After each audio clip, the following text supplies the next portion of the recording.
Welcome to Goldboys Live, presented by Pickett Sports. Sleeper picks breaking down. Well, we got one NBA game at least, and if it doesn't go a certain way, we're not going to have one for a while, so we will break it down for you.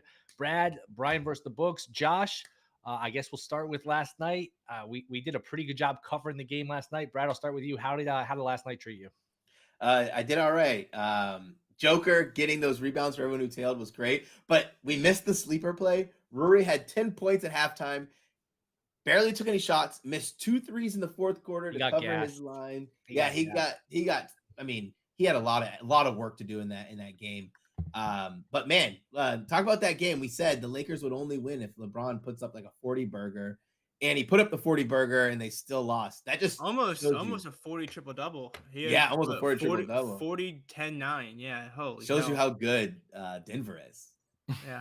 Yeah, Denver's nice. Yeah, I was pretty solid last night too. The one I liked the most that I wish I had talked about yesterday was that FanDuel locks like the early totals on some of these bets, and you can get the original total after it got bet up or down. So yesterday's total of 221, I got on a parlay with Denver to cover 3.5 at plus 270 on FanDuel, even though it ended at 224.5. So that was my favorite bet, and then obviously just Denver to win on the money line was wonderful. Yeah. No, I would say this.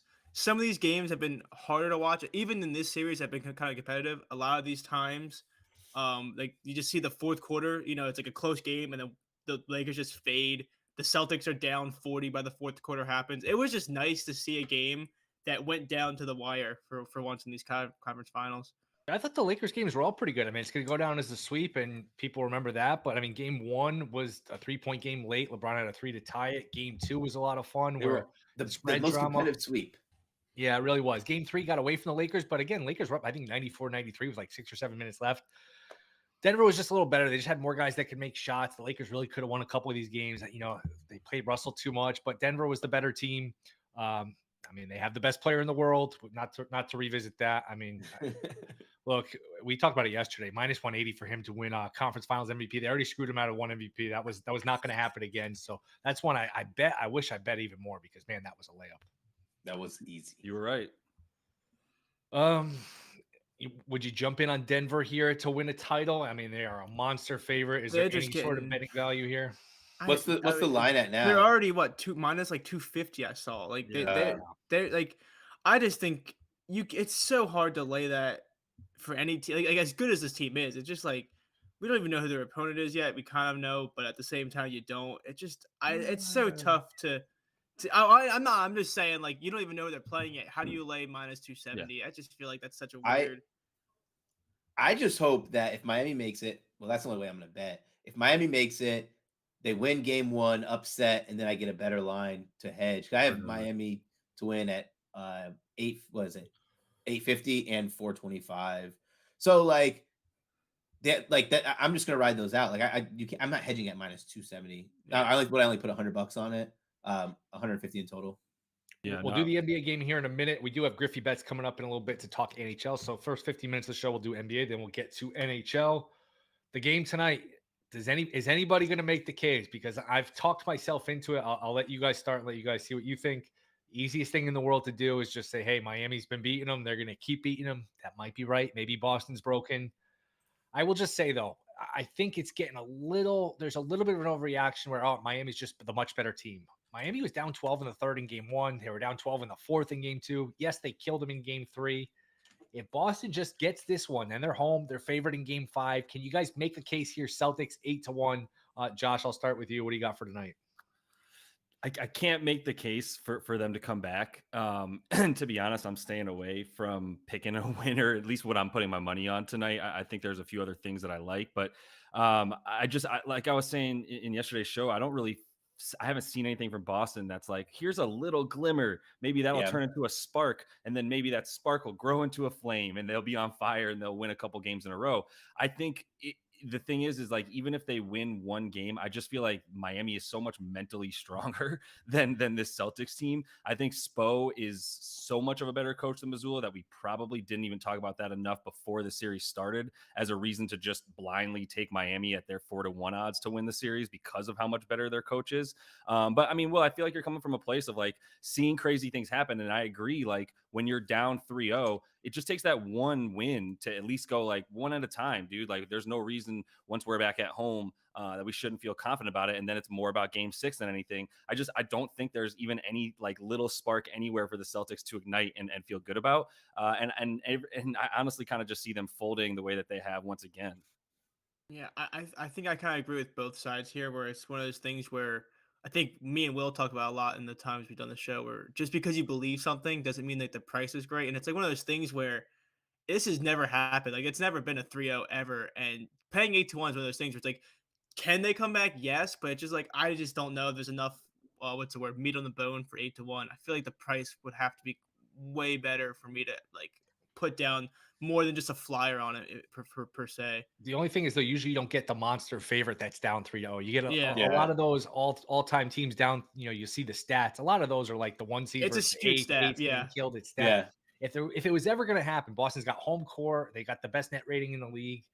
All it takes. Think about it this way: if Boston wins tonight, Miami only has one more chance at home to close this out. Again, these things can go quickly, and it's funny. Miami's the underdog. They're playing with house money. If this ever got to 3-2, all the pressure in the world is on them. They are no longer playing with house money. Yeah. And I think the reason I've talked myself into Boston here a little bit, the 3-point shooting. You look at Boston, 10 of 29, 10 of 35, 11 of 42. They're a much better 3-point shooting team than that. And Miami's just shot the cover off the ball. Hey, all you got to do is shoot the cover off the ball one more time and you're going to the finals. But if this regresses a little bit towards Boston shooting it better, Miami not shooting it as well, and Boston gets 1, then I think this gets interesting. Brad, anything you're playing in this game? I am playing I have a sleeper pick that I'll go over. It's Caleb Martin over 11.5 points. I played that officially as well. Caleb Martin averaging 19.3 points per game. If you're looking at his game logs, he did have a lot of good efficiency in most of those, but he's still taking like 11 to 16 shots per game. The next one, I'm gonna do it, and I'm probably gonna play him up to 40. Jason Tatum over 29.5 points. One thing, Brian talked about this when we were backstage. It's about opportunity. If you want to take overs on big guys like big overs like on guys like Jason Tatum, LeBron James, guys who are going to have the ball in their hands, you want them to have a lot of opportunity. They're going to be out there a long time. They're going to take a lot of shots because even if it misses, you're never dead because they're going to keep shooting. If they want to win this game, Brown or Tatum's going to have to go off. Maybe both of them. So I'm okay with playing 29.5. I'm going to play the 40 just in case we see something magical. But if not, I mean, they're getting bounced. That's just how I see it. It pays about 2.99 to 1. I haven't locked in Jason Tatum yet because I have to shop the ladder around, but I did lock in the sleeper and locked in Caleb Martin as an official play. I do like that because I was actually looking at I was gonna look at the odds, but I was looking at his rebounds too. He's been boarding well, but I'm gonna see what the price is for maybe like a Tatum 25 points, 10 rebounds type look because he should play big minutes. I think that's a good look. Tatum is plus 750 for 40 points tonight, plus minus 115 for 30. And if they're going to go down, they're going to go down with their best player, shooting. So, I think they packed in the tense game 3, said, hey, we got one more. Let's not waste our bullets here. So no more bullets to waste here. Now, again, if they get down big, maybe they just pack it in and say 1, 2, 3 Cancun. We've seen it happen before, but I think it's a good play. Last night, you could have gotten good value in the Laker game if you anticipate the lineup change with Schroeder, who went over all his points, rebounds, assists, everything, hit a bunch of threes. Russell stayed under.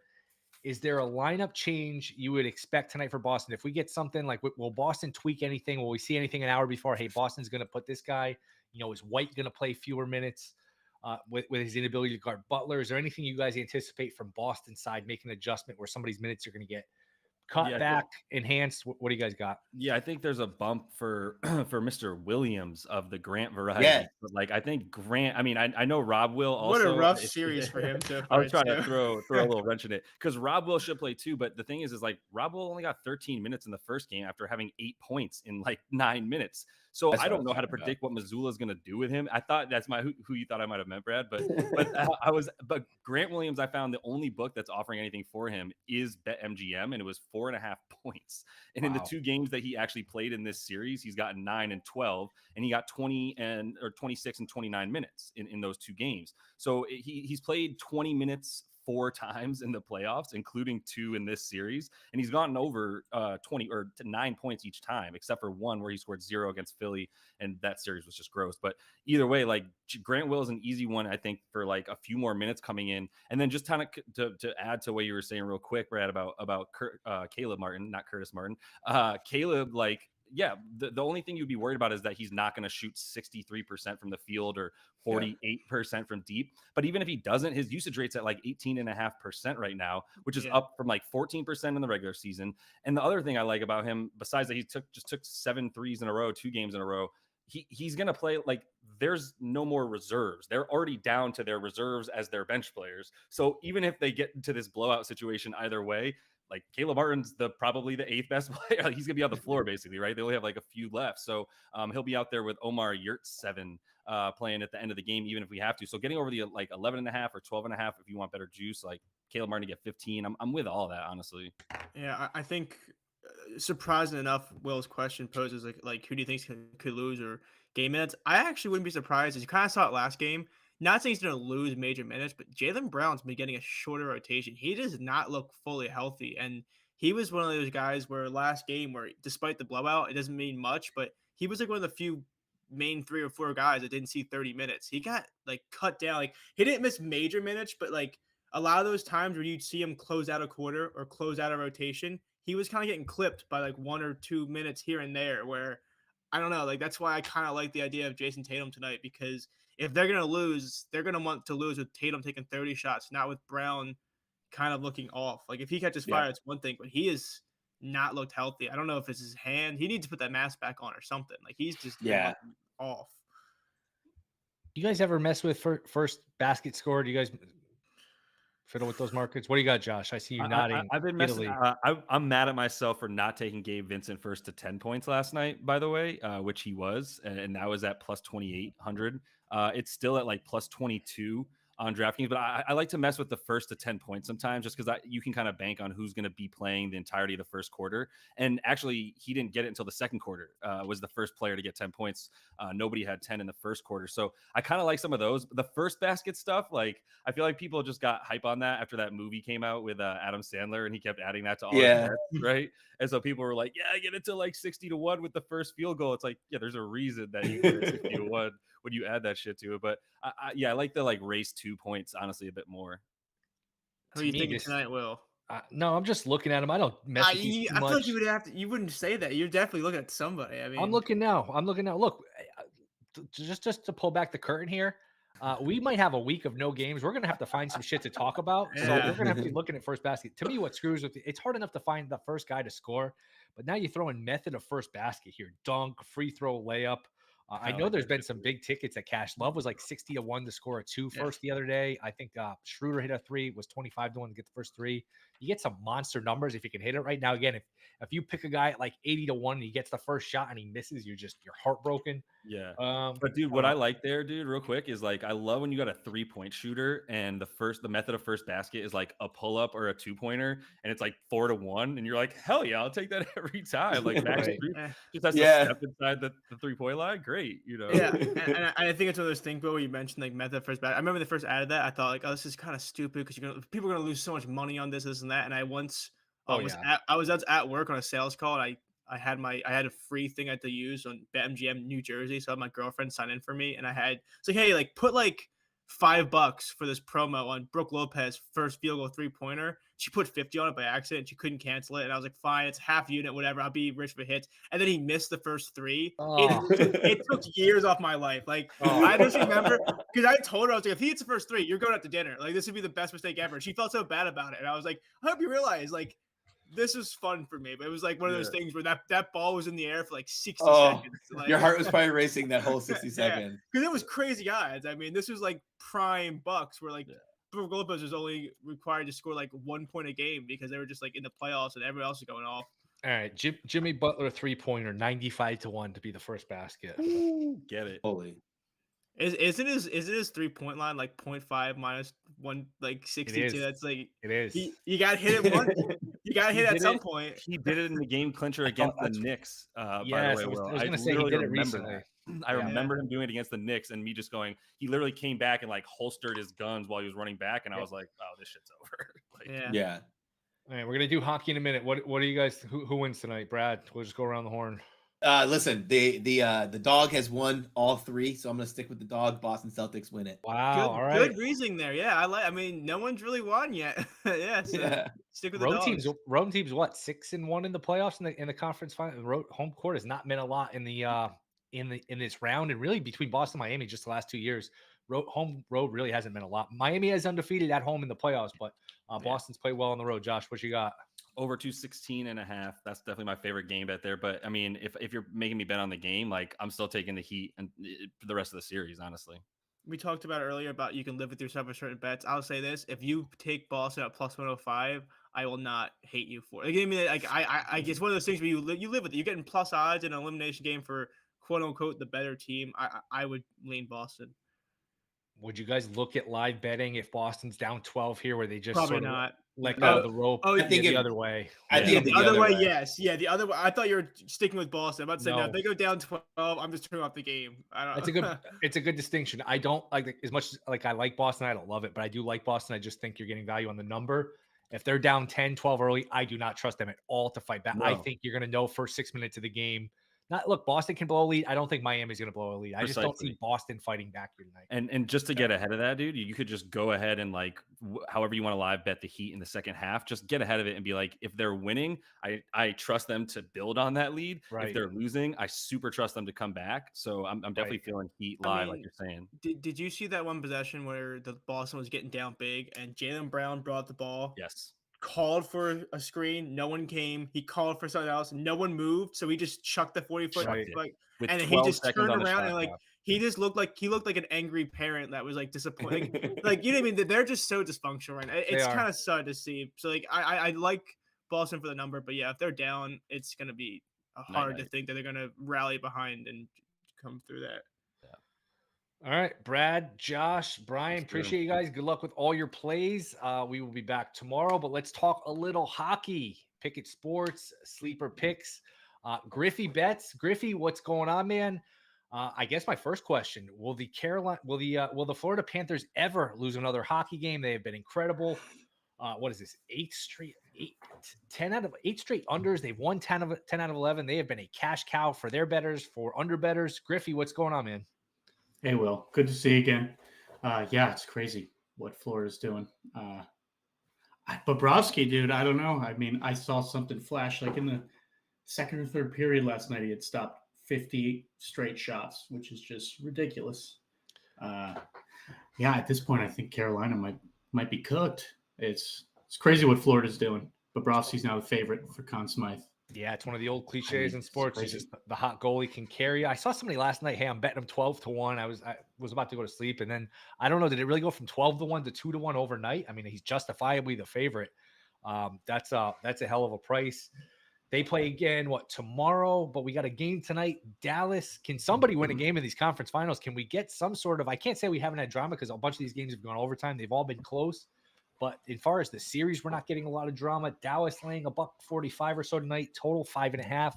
What are your thoughts? Side total? Any props you like? Dallas and Vegas.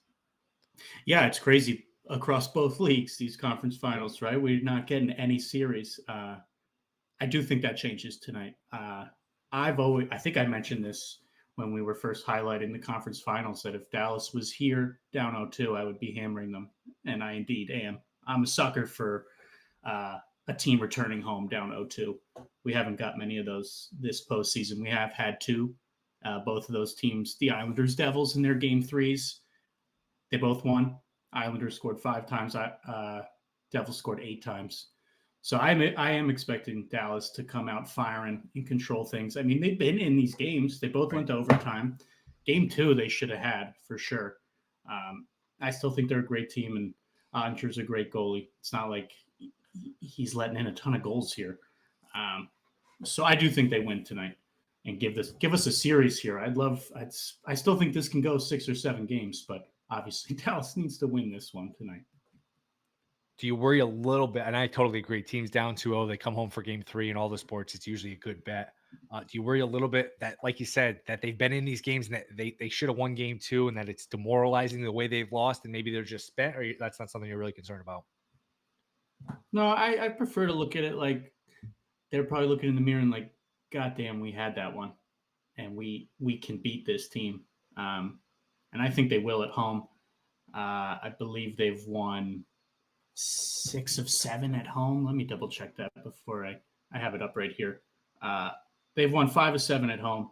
They've scored at least 4 goals in 5 of those 7 games as well. Their offense, they average a little more shots as well. So I think they're going to come out here at home strong. Yeah.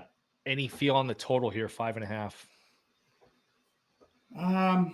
My preference is, so DraftKings and FanDuel are finally giving us some more NHL boosts, which has been great. So on DraftKings today for this game, they're giving you 2 25% boosts, one to use on a straight, one to use on a same game parlay.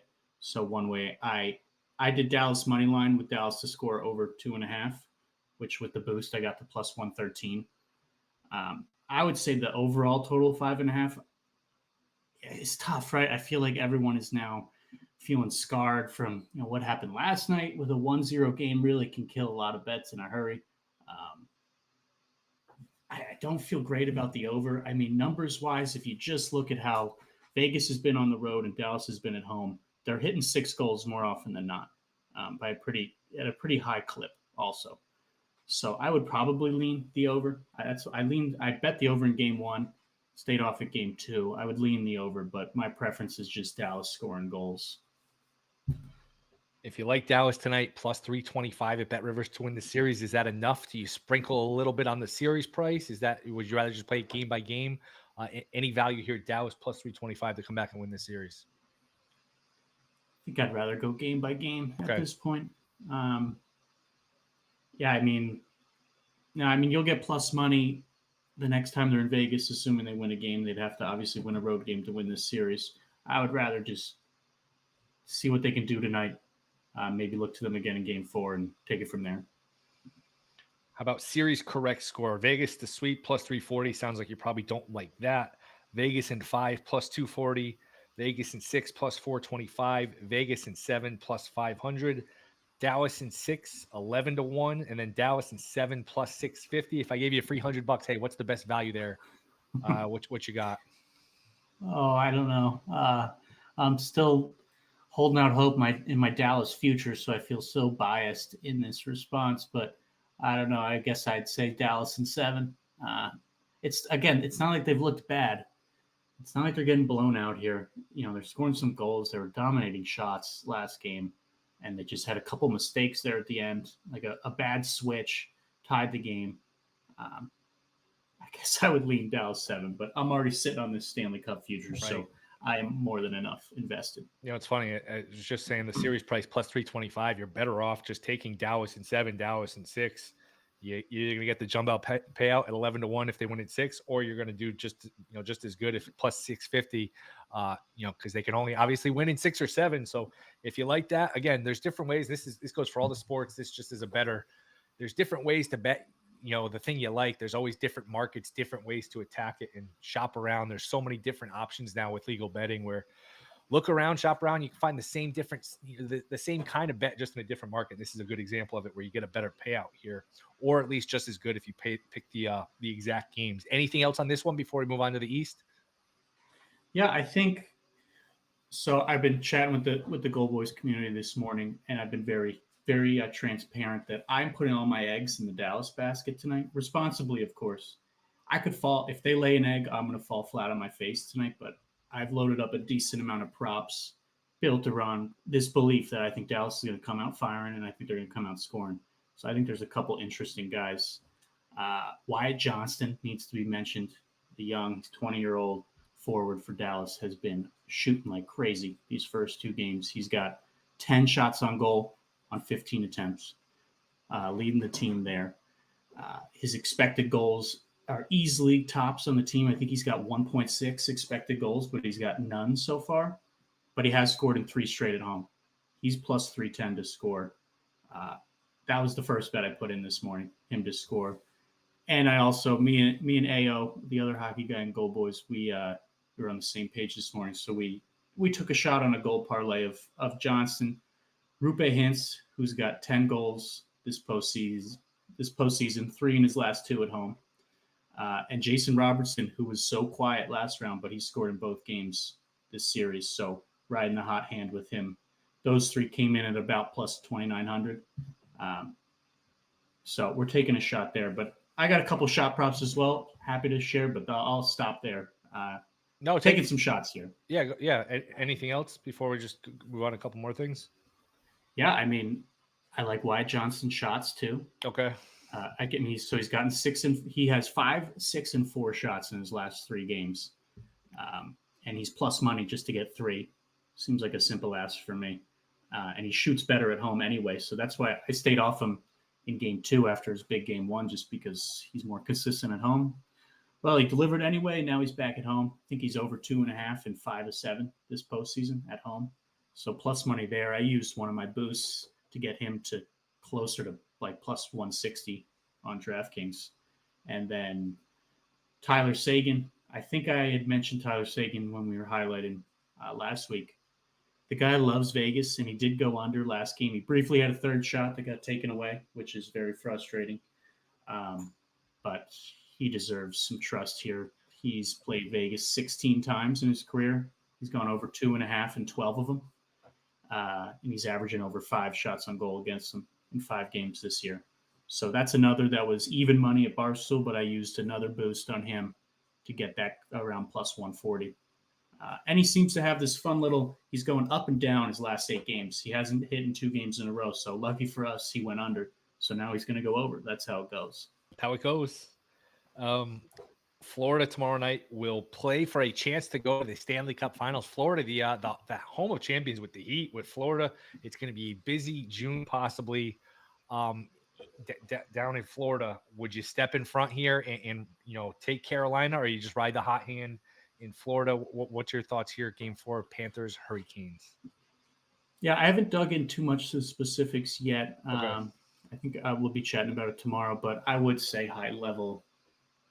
I mean, it's hard to bet against Florida and Bobrovsky right now. I think the under is probably the first thing that pops up to me. Right. This series has not been high scoring. And I thought last series for Florida versus Toronto would have been much more high scoring, and it was not at all. So Florida's just been able to control the pace on both ends. I definitely lean the under, at least. It's hard to – I couldn't possibly put a bet on Carolina. That's Fair for enough. sure. I'm with you. All right, 2 quick ones before we get out of here. Odds to win the title: Vegas plus 120, Carolina plus 120, Dallas plus 750, Carolina 23-1. Again, I give you $100. Hey, what's the best value? Just throw it on something. Who you got? I think it's got to be Florida. Okay. I kind of want to do a Florida Panthers Miami Heat combo. Just all right, a little how Florida just bring it home. But not that I'm an NBA guy, but I don't know how. I think Florida. I guess the one thing to monitor with Florida is what happened with Barkov. He got hurt immediately. He was having a big impact in those first 2 games. So if that's serious, that could be an issue. But I think they've got the best goalie right now, which is not something I thought I'd be saying at this stage in the postseason. That would be a great promotion from some of these books to do. Hey, Florida to win it all, Miami to win it all, and all Florida championship. And can you imagine back in April saying that with the Panthers down 3-1 against the Bruins, Miami against the Bucks? I mean, my goodness, you could have basically retired if you just had an intuition that this was coming. Yeah, I don't even want to think about what that combo would have been with those 2 8 seeds, basically. Unbelievable. Hockey's the one sport where it happens. We've seen crazy runs. Like the NBA is the one where you just don't get Cinderellas. Hockey, there's so much randomness that it's not shocking. It's obviously very surprising, but NBA is the one where you never really get this. Last one before we go, Conn Smythe. If you had nothing in pocket, where would you go here? Any value here on the Conn Smythe? Let me bring up the odds real quick. I got it up here. So Bobrovsky, I'm just looking at DraftKings plus 210. I mean, I guess you talked about would I bet Dallas to win the series? If you think Dallas can come back here, the value on Rupe Hintz at plus 1,600. I mean, he's got over 20 points this postseason. 21 at Rivers too. But yeah, go ahead. Well, Yeah, I mean, that's probably the one that sticks out to me. Our guy Marchessault, he's cut down. He's plus 1,800 now. We're going to need a couple big games from him from last week if he's going to bring it home. I think it's there. I mean, the fact Bobrovsky's odds are better than Florida to win. I think at this point, don't bet Florida to win it all. I think you got to bet Bobrovsky, Conn Smythe if you believe they're going to win it all. I have a hard time seeing things suddenly change, and now all of a sudden Florida's in all these shootouts, and it's Tkachuk that brings it home. So I think that's the best way to think about it. If you like Florida, go Bobrovsky. I still believe in Dallas, so yeah, I don't hate that Hintz value. And for newer hockey bettors that might be listening, Conn Smythe is just the Finals MVP, or it's all inclusive of the entire playoffs? The whole postseason performance. Yep. So you have a nice little base of stats to work on who's most likely.